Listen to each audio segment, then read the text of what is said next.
Hey everyone. In today's lesson, we're going to take a look at how to write equations of lines that are parallel or perpendicular to an equation given in slope-intercept form. So for the first example, we're going to write an equation that's parallel to this one given, y equals negative 2/3 x plus 4. That contains the point 3, negative 4, and we're writing our final answer in slope-intercept form. So we know first off, if we're writing our answer in slope-intercept form, that means that we need two pieces of information, our slope and our y-intercept.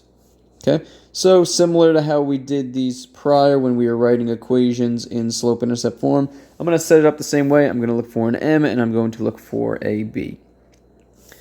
Okay, now the m for our new equation is actually going to be the same as our m for our initial equation because that doesn't change. We know that equations or slopes of lines that are parallel have the same slope. Okay, so if our initial slope is negative 2/3, the slope of something that's parallel is also negative 2/3. I think I said 2/3. I meant negative 2/3. Okay. Now the only thing that doesn't that kind of gets thrown out here is the y-intercept of this because that's going to change. So that 4 actually isn't used anywhere in the equation. We just worry about the slope of our initial and our x and y, our point that our new equation is drawn through. Okay, so now we need to solve for b. We have the m. We're going to go ahead and write my slope-intercept form, y equals mx plus b, and now I'm going to plug in everything that I have. My y, coming from right there, is negative 4. My m, parallel slope, is negative 2/3. My x, coming from right here, is 3. And I need to find my new y-intercept. Okay, so let's go ahead and solve this. Negative 4. All right. This gives me negative 2 plus b. The 3's on the bottom. The 3 on the bottom cancels out when you're multiplying by 3.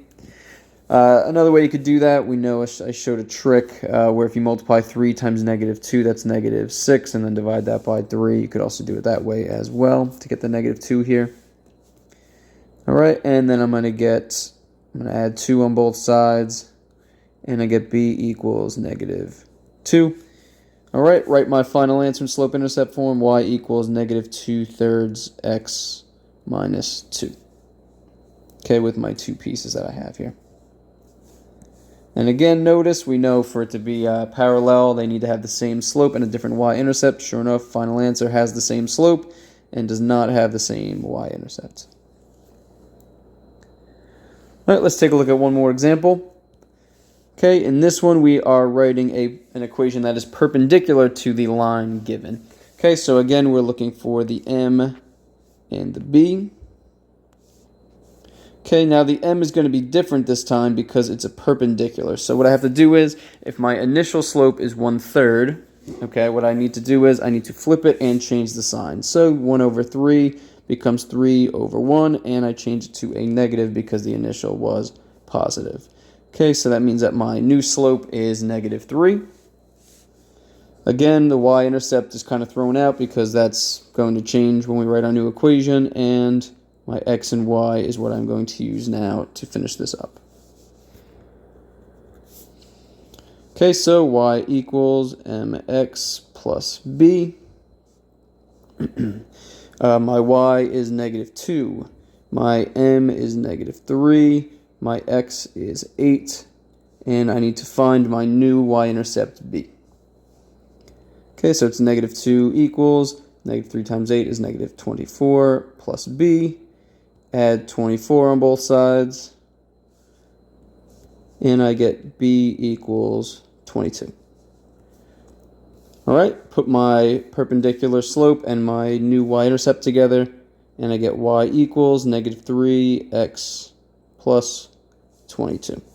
And that would be my perpendicular line through the points 8, negative 2.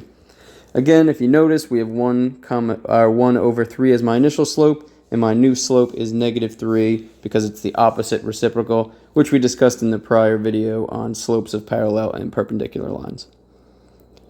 All right, so that's pretty much all there is to writing parallel and perpendicular equations in slope-intercept form.